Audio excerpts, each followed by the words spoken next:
흔들림의 때에 흔들리지 않는 믿음이라는 제목하에 우리가 과연 이 세상 흔들리고 또 교회가 흔들리고 개인들이 흔들리고 가정이 흔들리고 사회가 흔들리는 이때에 정말 우리가 흔들리지 않는 믿음을 어떻게 소유할 수 있을까요? 그 믿음이 무엇일까요? 오늘 오전 시간에도 인자가 세상에 임할 때에 세상에서 믿음을 보겠느냐라는 우리 구세주 예수님의 말씀을 우리가 보았습니다. 이렇게 해의조의 의심, 불신, 불법, 불의, 온갖 부정부패 이런 세대에 우리가 어떻게 하면 우리 하나님께서 인정하시는 그 흔들리지 않는 믿음, 요동치 않는 그 믿음 소유할 수 있을까요? 먼저 디모데후서 3장 15절의 말씀입니다. 또 네가 어려서부터 성경을 알았나니 성경은 능히 너로 하여금 그리스도 예수 안에 있는 믿음으로 말미암아 구원에 이르는 지혜가 있게 하느니라. 모든 성경은 하나님의 감동으로 된 것으로 교훈과 책망과 바르게 함과 의로 교육하기에 유익하니 이는 하나님의 사람으로 온전케 하며 모든 선한 일을 행하기에 온전케 하려 함이니라 라고 하셨습니다. 우리 하나님께서 그분의 말씀, 성경 말씀을 주신 이유는 우리 구세주 예수님 안에 있는 믿음으로 말미암아서 구원에 이르는 지혜를 얻게 하시려고. 그런데 우리 사람이 처음부터 모든 걸 잘할 것 같으면 교훈이 필요 없어요. 책망도 필요 없어요. 바르게 함도 필요 없어요. 의로 교육하는 것도 필요 없습니다. 그런데 너무나 쉽게 빗나가기 때문에 교훈과 책망과 바르게 함과 의로 교육이 필요할 것을 아시고 우리의 시조 아담이 타락하지 않았더라면 성경 말씀이 필요 없어요. 직접 하나님과 구세주 예수님과 거룩한 천사분들과 대화함으로써 더 높은 지혜, 더 고상한 그런 차원으로 계속해서 전진하고 향상할 것인데 지금 우리는 이 지구라는 지옥에 갇혀 있어요. 깜깜한 어두움 가운데. 그런데 많은 사람들은 이 하나님의 말씀을 소위 하나님을 믿노라 하는 사람들조차도 과연 이 말씀을 생명의 말씀으로 받아들이는가? 아니면 그냥 뒷전으로 하고 다른 것에 관심을 더 두는가? 생각해 볼 문제입니다. 너희가 성경에서 영생을 얻는 줄 생각하고 성경을 상고하거니와 이 성경이 곧 내게 대하여 증거하는 것이로다 라고 하셨습니다. 아멘. 그래서 창세기부터 사실 계시록까지 모든 성경은 그 모든 구절은 아니지만 전반적인 그 줄거리가 예수님을 통한 구원이고 또 영생에 관련된 핵심적인 내용이 창세기부터 계시록까지 그 주류를 이루는 것을 우리는 알 수 있습니다. 성경 학도할 것 같으면. 그래서 우리 하나님께서는 하늘에 계셔서 원하시는 모든 것을 행하셨어요. 하나님께서 원하시는 걸 모든 것을 행하시는 분이고 그래서 하늘은 비록 우리가 날개도 없고 지금 올라갈 수도 없지만 땅은 인생에게 주셨다고 하셨습니다. 그것이 하나님의 계획이에요. 하나님께서 원하시는 계획이셨습니다. 온 우주에 수많은 별들과 그 수많은 거민들이 살고 있는 장소들이 있지만 하나님의 계획은 이 지구, 이 땅은 이 지구는 인생들에게 주셨어요. 아담과 그의 자녀들에게 허락하신 땅입니다. 아멘. 아멘. 그래서 우리는 성경을 볼 때 우리 하나님의 계획이 나와요. 하나님의 계획이 또 실행되는 장면이 이 창세기 1장에 나옵니다. 태초에 하나님이 천지를 창조하시고 또 일장 생략하여서 거기에 모든 것을 창조하신 다음에 여섯째 날에 하나님께서 하나님의 형상대로 사람을 만드셨어요. 그리고 복을 주시면서 그들에게 생육하고 번성하여 땅에 충만하고 땅을 채우고 땅을 정복하라고 하셨습니다. 그리고 땅에 있는 움직이는 모든 생물을 다스리라고 하셨습니다. 그것이 하나님의 계획이셨어요. 그것이 하나님의 계획이셨어요. 그래서 우리는 이 하나님의 계획을 알고 하나님의 뜻을 파악하는 것이 너무나 중요해요. 똑같은 성경 말씀을 보고 어떤 사람은 성경절을 외운다 할지라도 그 때와 장소를 구분 못하는 그런 실수를 저지르면 안 되는 거예요. 그 때와 장소를 모르고 하나님의 뜻을 잘못 적용하면 아무리 성경 말씀을 많이 알아도 길에서 빗나갈 수 있다는 거죠. 그래서 우리는 하나님의 이 분명한 계획, 하나님께서 분명한 계획, 하나님의 뜻, 그 시대 적용 이것을 잘 깨우쳐야 된다 이거예요. 그래서 하나님께서는 내가 종말을 처음부터 고하며 아직 이루지 아니한 일을 예적부터 보이고 이르기를 나의 모략이 설 것이니 내가 나의 모든 기뻐하는 것을 이루리라라고 하셨어요. 그래서 하나님께서는 처음부터 끝까지 다 내다보시는 분이에요. 그러니까 그분은 전지전능하시죠. 전지전능하시고 그분의 모략, 그분의 계획이 다 이루어질 거예요. 그것은 근데 그분의 모략은 사탄 마귀의 계획과는 완전 정반대죠. 하나님께서 기뻐하시는 모든 것은 거룩하고 의롭고 순결하고 아름다운 것이에요. 그것이 그분의 계획이세요.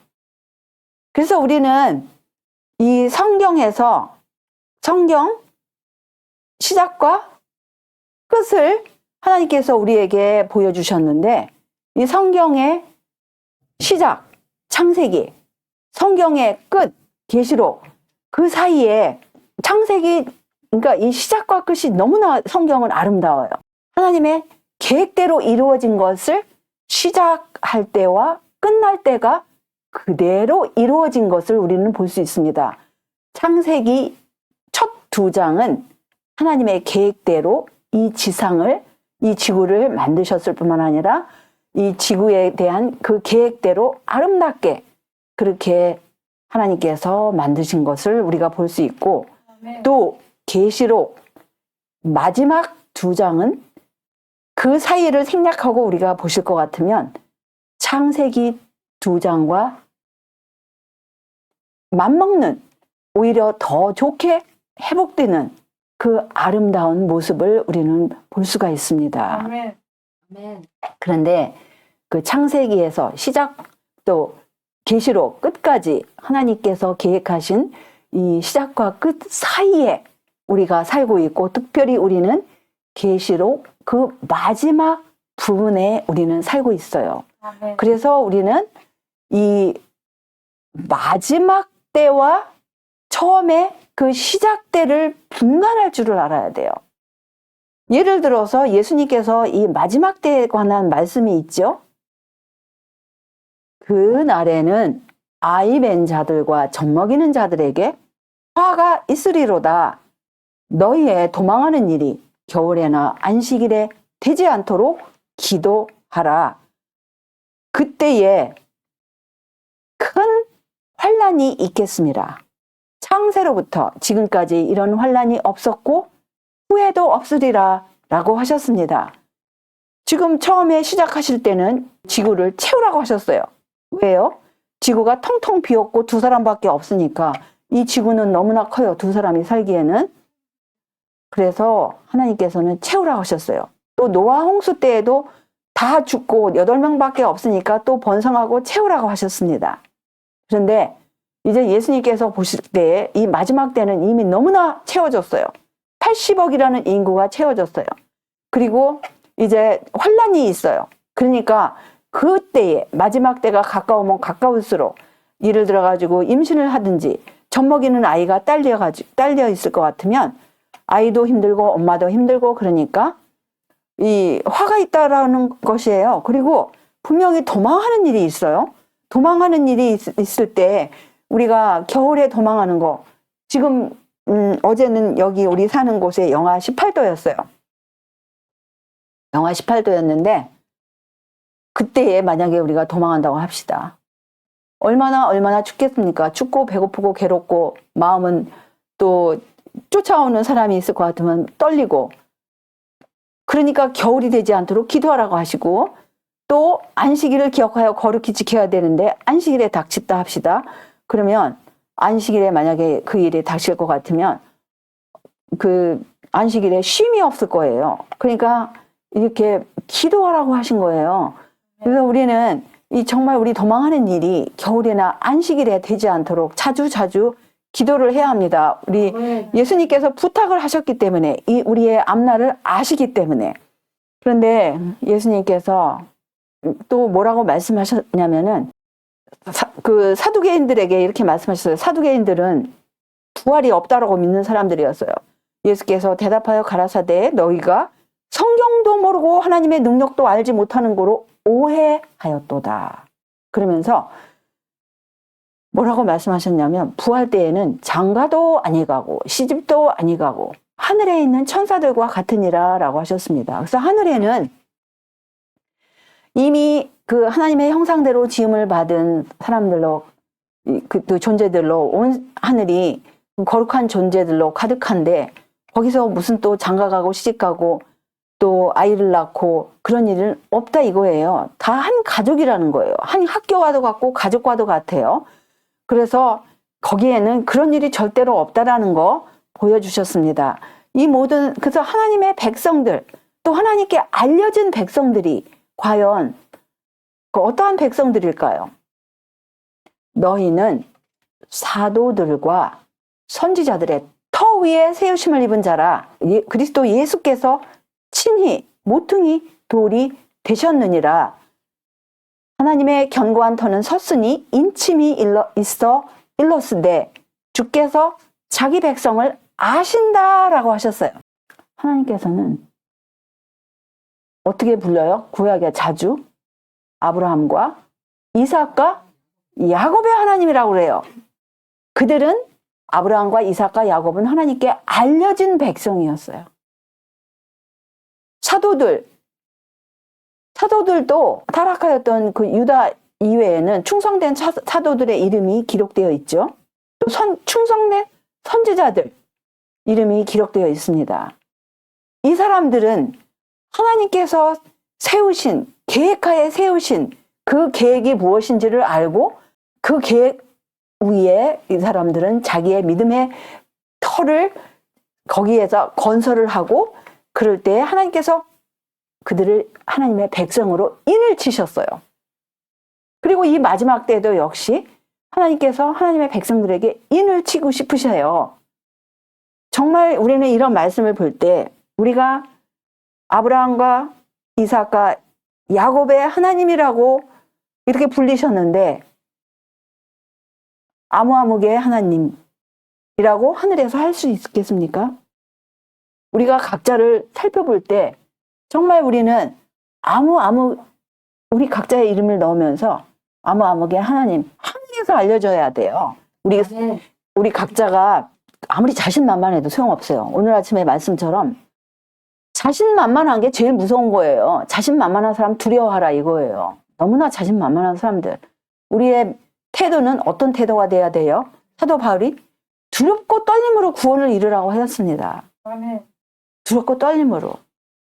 그래서 우리는 정말 우리 스스로를 추천하는 것이 아니라 하늘에서 인침을 받고, 하늘의 인침을 받고 하나님께 알려진 백성, 하나님께서 아시는 아무아무개, 이런 사람이 돼야 되지 않겠어요? 아멘. 그런데 우리 앞서 가신 사도들은, 특별히 사랑의 사도는 이렇게 기록을 남겼습니다. 태초부터 있는 생명의 말씀에 관하여는 우리가 들은 바요, 눈으로 본 바요, 주목하고 우리 손으로 만진 바라 라고 하였습니다. 그만큼 친숙했어요. 이 생명의 말씀, 또 이 생명이 나타내신 바 된지라. 이 영원한 생명을 우리가 보았고 증거하여 너희에게 전하노니 이는 아버지와 함께 계시다가 우리에게 나타내신 바 된 자니라. 누구예요? 그분의 독생자예요. 그분이 하나님의 말씀으로, 생명의 말씀으로 이 세상에 생명을 전파하라, 또 영원한 생명을 주시러 나타내신 바 되신 이분을 이 사랑의 제자는 만져보기도 하고 들어보기도 하고 눈으로 보기도 하고 주목하기도 하였고 사귀었습니다. 그래서 그가 자신 있게 말할 수 있었어요. 우리가 보고 들은 바를 너희에게도 전함은 너희로 우리와 사귐이 있게 하려 함이니. 우리의 사귐은 누구와 더불어 사귀었어요? 아버지와 그 아들 예수 그리스도와 함께함이라 라고 하셨습니다. 그래서 사랑의 사도는 정말 하나님의 아들, 하나님의 독생자 예수 그리스도를 주목하고 또 눈으로 주목하고 손으로 만지고 또 사귀고 그렇게 해서 그 사랑의 편지를 쓰고 또 그 사랑의 복음을 남기고 또 사랑의 그 예수 그리스도의 계시록을 기록을 한 분입니다. 그런데 이 잠언의 말씀에 무슨 말씀이 있는지 우리는 다시 한번 짚어봅시다. 묵시가 없으면 백성이 방자히 행하거니와 율법을 지키는 자는 복이 있나니라. 아멘. 라고 하셨습니다. 묵시가 이게 없다라는 게 아니에요. 사실은 있는데 그거를 자기 마음에 간직하지 않으면 백성이 건방지게 행하여요. 건방지다는 또 여기서는 이제 뭐에 가깝냐면은 아주 벌거벗은 것처럼 자기 영혼이 벌거벗은 것처럼 이렇게 행한다 이거예요. 건방진 뿐만 아니라. 근데 율법을 지키는 자가 복이 있다 그랬어요. 그래서 그 계시록을 주신 이유, 최종적인 목적이 뭐예요? 묵시록의 최종적인 목표는 하나님의 백성들이 불순종해서 순종으로 가라 이거예요. 그래서 그 여자의 남은 자손의 특징이 뭐예요? 하나님의 계명을 지키고 예수의 증거를 가진 자들인데 사탄이 제일 미워하는, 분노해서 이 사람들을 아주 싸우는 것뿐만 아니라 이제 죽이려고까지 계획하는 대상이 바로 그 여자의 씨앗, 남은 자손이라는 거예요. 남은 씨앗이에요. 남은 자손. 부조와 선지자들, 또 사도들, 우리 앞서 가신 모든 그 선구자들, 그 분들이 바로 그 여자들이었는데 마지막 세대에 사는 그 남은 자손이 분명히 있을 거 아니에요. 왜냐하면 너무나 이 세상이 타락하고 하나님의 계명을 지키고 예수의 증거를 가진 자들이 극소수의 그걸 가졌다라는 건 뭐예요? 자기의 소유가 되었다라는 거예요. 지키는 거는 정말 양심적으로 지키는 것이고 예수의 증거를 뭐 책꽂이에 질보하게 아무리 있어봤자 뭡니까? 그 내용도 어쩌다 볼 뿐만 아니라 봐도 뜻도 모르고 잘못 적용하고 이렇게 되면 이거는 하나님께서 정말 얼마나 슬프시겠냐 이거예요. 우리에게 영감을 글을 남겨놓으셨는데 한번 보실까요? 우리는 주님께서 우리를 인도해 오신 길과 우리의 과거 역사를 통하여 주신 그분의 가르침을 잊어버리는 것 외에는 미래를 위하여 두려워할 것이 전혀 없다라고 했어요. 아멘. 정말 우리 하나님께서 우리를 인도해 오신 길, 우리 각 개인뿐만 아니라 정말 이 하나님의 알파와 오메가, 이 하나님의 교회, 창세기부터 계시록까지 인도해 오신 그 길, 또 그 과거 역사를 통하여 주신 그분의 가르침, 이 당시에는 SDA가 제대로 창세기부터 계시록까지 오해하는 일이 없었습니다. 근데 지금 현재 명목상의 SDA는 빗나갔어요. 부조와 선지자들의 그 신앙하고는 또 사도들의 신앙하고는 별개의 것이 되어서 우리는 우리 앞서가신 부조와 선지자들 또 사도들의 믿음을 따라가는 그 여자의 남은 자손이 되어야 되겠습니다. 그래서 우리가 정말 이 마지막 때에 특별히 하나님께서 그 여자의 남은 자손이 되기 위해서 그 기별을 주셨어요. 모든 영혼들의 운명이 달린 기별일 것 같으면 중요합니까? 아니면 중요합니까? 아니면 별 볼 일 없어입니까? 엄청나게 중요하죠. 왜냐면 운명이 달려 있다라는 거는 이거는 어마어마한 거예요. 그것이 과연 무엇일까요? 모든 영혼들의 운명이 달린 기별이 무엇인가? 한번 우리가 보실 것 같으면은 나는 교회의 견고한 믿음을 흔들려고 하는 자들을 거들떠보지도 않고 매우 신중하고 확고하게 서 있는 한 무리를 보았다라고 이 계시 가운데 보셨어요. 이 교회는 뭐예요? 꼭 무슨 어떤 시대의 한 교회가 아니에요. 창세기부터 계시록까지 그 하나님께서 교회라고 지칭할 수 있는 그런 믿음, 그 믿음을 가진 그 사람들이에요. 그 사람들의 믿음을 흔들려고, 견고한 믿음을 흔들려고 하는 자들. 그렇지만 이 사람들은 매우 신중하고 확고하게 서 있기 때문에, 그 한 무리이기 때문에 거들떠보지도 않아요. 그런 흔들려고 하는 사람들. 하나님께서는 저들을, 그러니까 확고하게 서 있는 이 사람들을 기쁨으로 바라보고 계셨다고 했어요. 그런데 나는 세 단계로 되어 있는 첫째, 둘째, 셋째 천사의 기별을 보았다고 했어요. 아멘. 나와 함께한 천사가 말을 했어요. 천사의 말입니다. 이 기별들의 1.1핵이라도 더하거나 빼는 자에게는 화가 있을 것이다 라고 했어요. 아멘. 그래서 이 기별들을 바르게 이해하는 것은 매우 중요한 일이라고 했어요. 아멘. 왜냐하면 모든 영혼들의 운명은 이 기별을 받아들이는 태도에 달려있다고 했어요. 왜 그럴까요?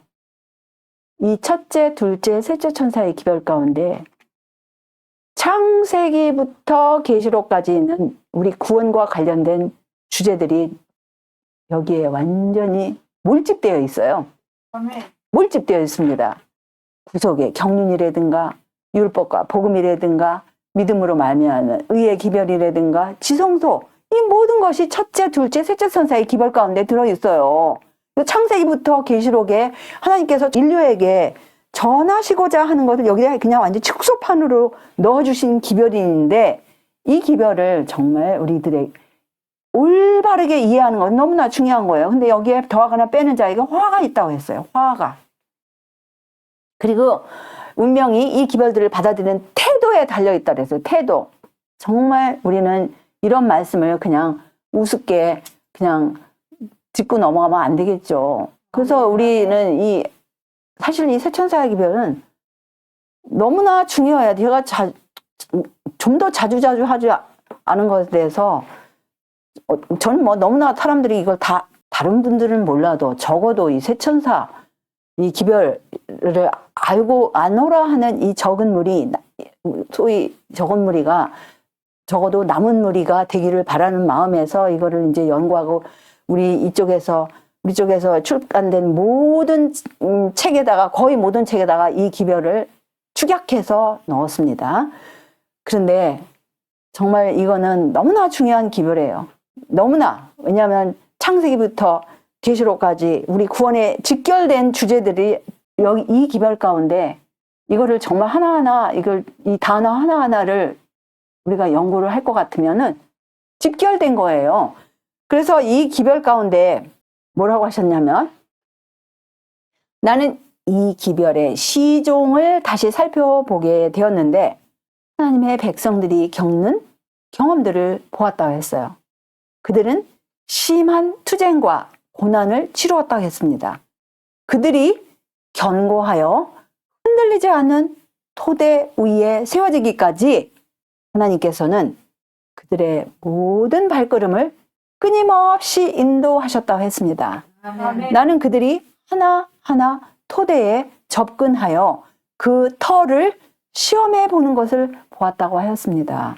이 세천사 기별, 그 토대가 세워지기까지 하나님께서 계속 인도하시고, 정말 이 하나님의 백성들, 신실한 백성들은 그 터에 이제 결국은 올라갈 터인데, 그런데 그 터가 그동안에 얼마나 심한 반대를 받아오고, 그 종교계로부터 이 엄청난 반대를 받아왔어요. 그리고 이 사탄은 이 기별들 주위에 그림자를 던지고자 끊임없이 노력한다고 하였습니다. 그런데 이 시대를 위한 진리는 귀중하다 그랬습니다.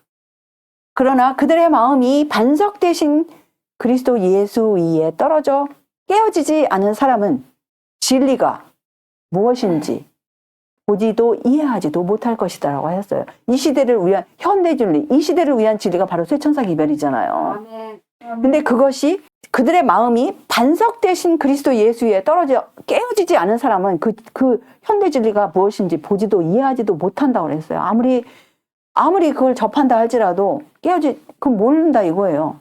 왜냐하면 그들은 그 이유가 여기 나와요.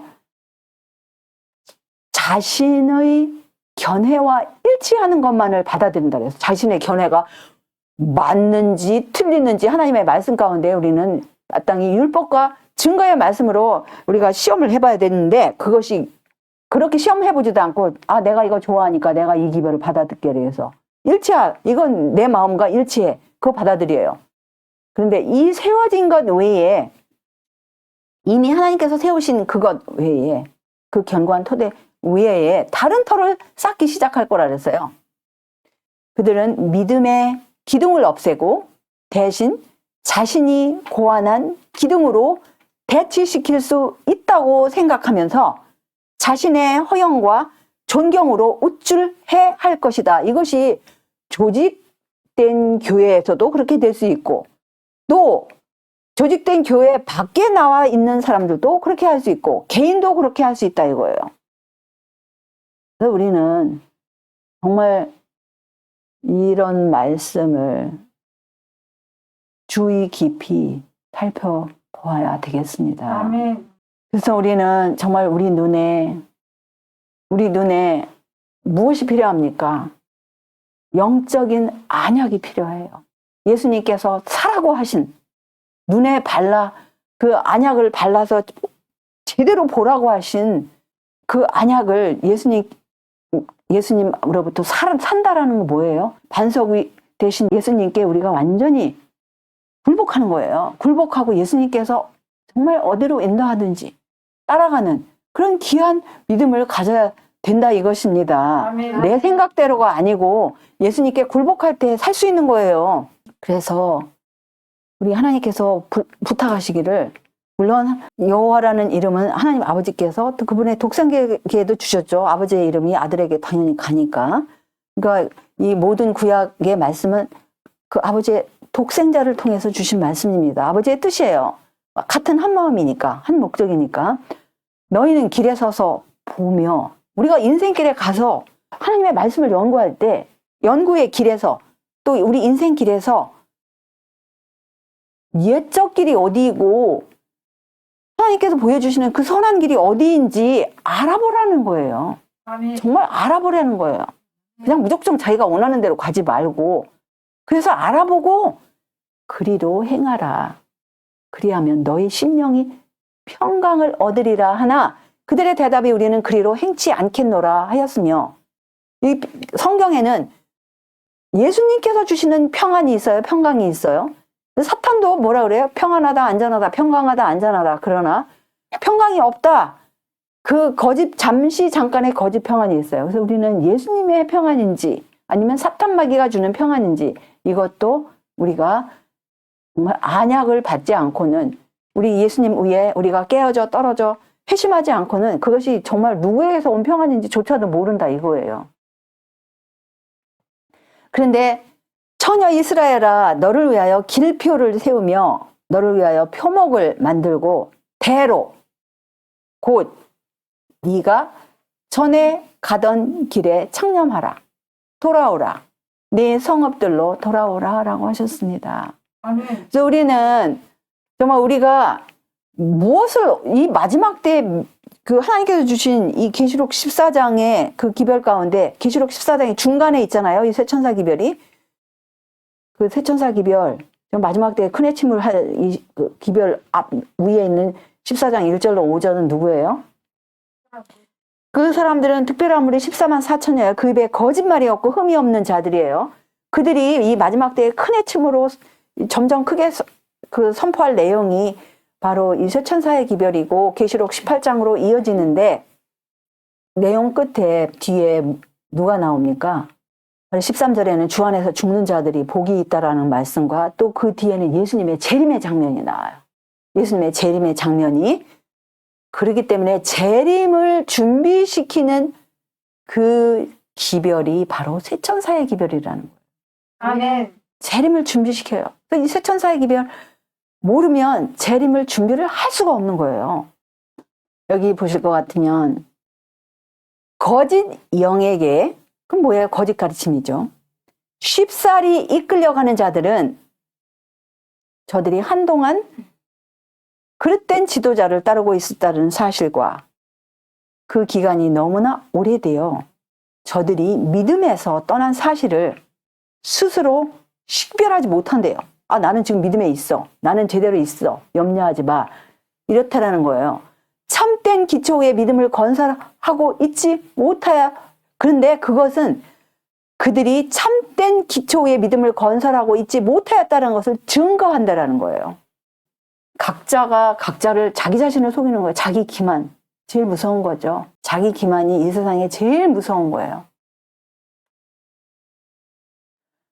많은 사람들이 그리스도와 함께 살 수 있도록 그분과 하나가 되지 않았고 세상에 대하여 죽지 않았음을 보여줄 것이다 라고 하셨습니다. 그리고 책임 있는 지위를 차지했던 사람들의 배교가 빈번하게 될 것이다. 이건 소위 뭐 어떤 큰 조직적인 그런 조직체 교회를 그 당시에 SDA 교회에 이제를 두고 미리 말씀하신 것인데, 그렇다고 해서 밖에 나간 사람들은 더 많은 배교가 밖에서도 바벨론은 이루어지고 있고, 정말 우리는 두렵고 떨림으로 이런 말씀을 봐야 합니다. 불의의 모든 속임으로 멸망하는 자들에게 임하리니 이는 저희가 진리의 사랑을 받지 아니하여 구원함을 얻지 못함이라고 하셨습니다. 우리가 구원받기 위해서는 진리의 사랑을 받아야 돼요. 진리가 무엇인지, 누구인지, 또 현대 진리가 무엇인지, 누구인지, 이 시대를 위한 진리가 무엇인지 이걸 알아야 된다 이거예요. 이러므로 하나님이 유혹을 저희 가운데 역사하게 하사 거짓 것을 믿게 하심은 진리를 믿지 않고 불의를 좋아하는 모든 자로 심판을 받게 하려 하심이니라 라고 하셨습니다. 진리를 믿지 않을 때, 진리가 흐리멍텅하게 보일 때 진리를 사랑하겠어요? 당연히 사랑하지 않죠. 그러니까 자기 스스로가 속임에 당해도 속이는 것이 무엇인지 모른다 이거예요. 그래서 이 흔들림이 또 특별히 왜 오냐 하면 거짓 이론들이 소개된 것으로 인해서 흔들림이 온다 이거예요. 거짓 이론들. 그래서 아무데도 닷을 내리지 못한 이 피상적인 독자들은 움직이는 모래와 같다고 했어요. 모래가 얼마나 잘 흩어지고 움직이고 뭐 뭉칠래야 뭉칠 수도 없고 그렇잖아요. 그들은 자신들의 쓴 감정의 특성에 맞는 아무 입장이든 취하게 된다 했습니다. 참 무섭죠. 감정적인 신앙은 너무나 무서워요. 참 우리는 하나님께서 이성을 주셨습니다. 아멘. 이성이 감정을 다스릴 수 있어야 돼요. 영성과 이성이 영적으로 지적으로 우리가 진리 안에 안착을 받아야 되는데 감정적으로 이 진리보다는 어떤 다른 것 때문에 감정이 상하든지 아니면 감정이 쓰디쓰게 된다든지 이렇게 되면 움직이는 모래처럼 거짓 이론이 진리처럼 보이고 그렇게 된다 이거예요. 정말 우리는 우리의 감정, 이 감정이 또 왜 흐트러지게 되냐? 우리의 생각이 흐트러지기 때문에. 우리의 생각이 정말로 우리는 어디에 우리 생각을 집중하느냐 이것이 너무나 중요한 것 같습니다. 아멘. 그리고 이 마지막 때에 특별히 여기에 이 말씀이 있어요. 1844년 이후에 이 말씀의 뜻이 더욱더 분명해졌습니다. 이에 하늘에 있는 하나님의 성전이 열리니 성전 안에 하나님의 언약궤가 보이며 또 번개와 음성들과 뇌성과 지진과 큰 우박이 있더라. 이거는 무엇입니까?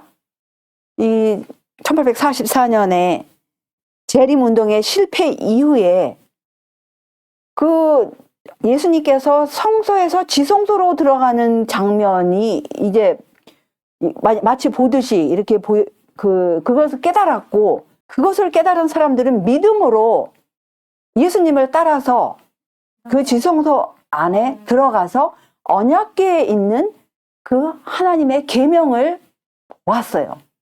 계명 가운데 그동안에 중세기 동안에 묻혀있던 그 계명들, 특별히 첫째 계명부터 넷째 계명을 밝히 깨닫게 되었습니다. 그건 하나님에 관한 그 인간이 취할 수 있는 사랑이잖아요. 하나님께 향한 사랑이잖아요. 첫째 계명부터 넷째 계명이 아주 밝게 빛나는 것을 보았어요. 이거 믿음으로 오로지 이건 우리 육신이 따라가는 거 아니에요. 믿음으로, 지적으로, 영적으로 따라가는 거예요. 말씀을 따라가는 거예요. 아멘. 지성소 안에 몇 분이 계신지 다니엘서 7장에 나와요. 다니엘서 7장에 보시면 그 옛적부터 항상 계신 이가 계시고 인자와 같은 이가 따라가고 천천만만의 천사들이 이 심판, 그 조사 심판에 연루되어 있는 것을 보이는데, 그리고 여기 언약궤 안에 그 첫째부터 넷째 계명 가운데 특별히 넷째 계명이 더 환하게 빛나는 것을 보았습니다. 무리들이 주님의 군대로부터 잇따라 이탈하여 적에게 가담하고 원수의 대열에서 다수의 사람이 이탈하여 계명을 지키는 하나님의 백성들과 연합하게 될 때에 깃발들이 계속하여 먼지 가운데 벌어졌다. 이거는 이제 교단적으로도 이런 깃발들, 표준들이 떨어지고 개인들도 똑같은 일을 한다 이거예요. 개인들도 하는 사람 자리 바꿈이 일어난다 이거예요. 자리 바꿈. 정말 이제 앞으로 더 큰 시험의 때가 올 텐데 하나님의 율법이 무효화될 때 교회는 불같은 시련으로 체질을 당하게 될 것이고, 우리가 예상하고 있는 것보다 더 큰 비율의 사람들이 미혹해하는 영과 귀신의 가르침에 귀를 기울일 것이다라고 맨 처음에 이제 인용된 글이 바로 이 대청회 회복 가운데 1891년에 기록한 걸로, 이제 물론 다른 책에서도 이렇게 뭐 뽑아서 이렇게 말을 하였는데, 사도 바울도 분명히 말씀하셨어요. 그 제자들을 그 마음을 굳게 할 때 뭐라고 말씀하셨냐면은, 그들의 용기 주는 말씀으로 이런 말씀하셨습니다. 그들의 마음을 굳게 하면서 그 사도 바울이 전하는 그 복음에 몸을 바쳤잖아요. 사도 바울이 그 믿음에 거하라고 권할 뿐만 아니라 자기가 무슨 권면을 하였냐면, 우리가 하나님 나라에 들어가려면 그냥 환난을 겪어야 된다라는 게 아니고 많은 환난을 겪어야 할 것이라고 했습니다. 사도 바울이 얼마나 많은 환난을 겪었어요. 사도들, 그들의 그 행적을 기록한, 물론 성경 가운데는 그들이 어떻게 죽음을 당했나 이렇게 기록이 안 되었지만, 전승 가운데에 의하면 예수님의 12제자, 물론 한 사람은 배도를 하고 자살을 하였고, 유다. 근데 11제자와 또 다른 제자, 이 사람들은 사랑의 사도 빼놓고는 다 순교를 당했습니다. 다 순교를 당했어요. 하다못해 사도 바울까지 이들은 엄청난 환난을 겪었습니다. 그런데 이 마지막 때에 우리가 이런 말씀을 볼 때 정말로 우리는 믿음 있는 척하지 말아야 돼요. 그리고 자신 있는 척, 자신만만 하지 말아야 돼요. 염려하지 말라라는 이런 소리도 하지 말아야 돼요. 소위 말하는 기독교 대부분이 그 순수성과 진실성을 잃어버렸어요. 왜냐하면 기독교도라고 공언하는 사람들이 진리를 위하여 핍박을 받고 인내할 만한 일이 아직 없었어요. 정말 믿음 때문에 밥을 굶었습니까? 믿음 때문에 어디 도망가야 할 일이 있었습니까? 믿음 때문에 집을 빼앗긴 적이 있었습니까? 믿음 때문에 모든 재산을 잃어버리고 하다못해 목숨까지도 위협받은 일이 있었습니까? 우리 각자에게 스스로를 놓고 질문을 해야 합니다. 근데 앞으로 그런 일들이 있을 거예요. 하나님의 율법이 무효화되고 땅에 살고 있는 모든 사람을 시험하게 될 불같은 시련으로 교회가 체질을 당하는 날이 올 때, 교회는 이게 두 사람만 있어도 교회가 돼요. 하나님을 소위 사랑한다라 하고 예수님을 따라간다라 하는 크리스찬들, 체질을 당하는 날이 올 때 순수하다고 자기가 자신만만하고 진리를 전한다고 하고 또 진리를 받았다고 하고 이런 여겨지는 사람들 중에 대부분이 미혹해하는 영들에게 관심을 갖게 되고 진리를 대적하는 반역자들이 될 것이요 거룩한 신탁을 배반할 거라는 거예요.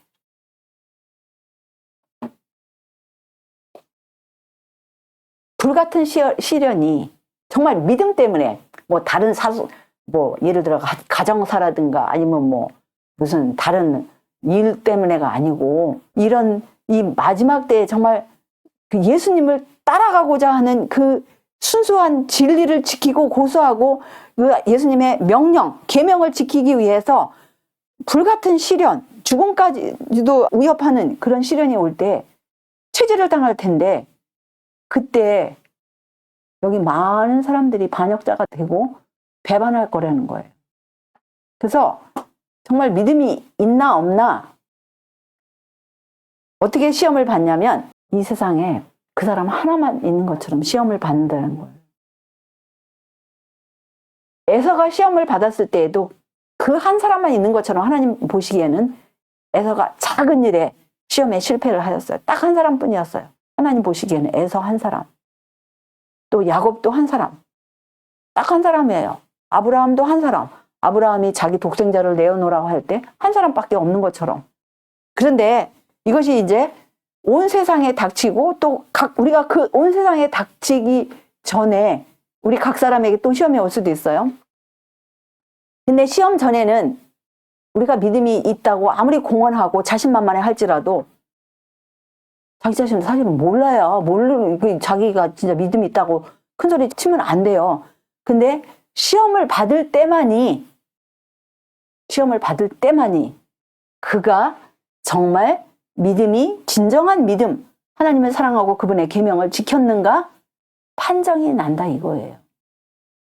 우리는 지금 흔들림의 때에 살고 있어요. 흔들릴 수 있는 모든 것은 다 흔들릴 거예요. 그래서 바람이 불어서 여기 이렇게 바람이 날렸을 때 저 위쪽은 다 가벼워가지고 위로 날아갔어요. 또 이렇게 무거운 것들은 바람이 불어도 알곡으로 남아서 한 곳에 모여서 이렇게 알곡으로 남아있어요. 그래서 우리가 오로지 흔들려 봐야 안다 이거예요. 바람이 불어봐야 안다 이거예요. 그래서 우리가 정말 그 하나님의 약속이 있어요. 하나님께서 흔들리고 체질을 할 때 정말 알갱이로 진리를 사랑하고 순종하는 사람들은 한 알도 땅에 떨어지지 아니하고 곡식으로 남아있는 거예요. 그래서 예수님께서 곡식을 거두러 오신다 했잖아요. 그 계시록 14장 보면 곡식을 거두러 손에 이한 낫을 가지고 곡식을 거둘 때가 이르러 땅에 곡식이 익었을 때에 낫을 휘두름에 곡식이 거두어졌다 그랬어요. 낫을 휘두름에 곡식이. 그래서 우리는 정말 우리의 믿음이 어떤 믿음이 돼야 되겠습니까? 견고하고 흔들리지 말고 항상 주의 일에 더욱 힘쓰는 자들이 되었을 때에 우리가 우리의 이 세상에 태어난 그 삶이 또 우리가 하는 일들이 주 안에서 하였더라면 주 안에서 모든 일들이 아무리 집안에서 하는 일도 주께 하듯 정말 주님께 하듯 모든 일에 충성을 하였더라면 헛되지 않을 것이라 이거예요. 그래서 우리 모두가 정말 우리가 그렇게 이 흔들림의 때에 요동치 아니하고 견고한 바위처럼 또 알갱이처럼 우리 하늘에 계신 우리 아버지, 이렇게 주님께 알려진 그런 우리 하나님께서 되시기를 바라면서 하나님의 계획, 드리겠습니다. 아멘. 하나님의 뜻을 우리 사람들에게 하나님의 형상대로 지음을 사람들에게 보여주시려고 생명의 말씀, 성경 말씀 가운데 시작과 끝을 기록하였을 뿐만 아니라 이것을 마지막 때까지 보관하시고 우리들이 우리 구원의 길을 제대로 파악하고 찾아갈 수 있도록 이렇게 이 순간까지 남겨두셨사오니 그 은혜에 감사와 찬양을 올리옵나이다.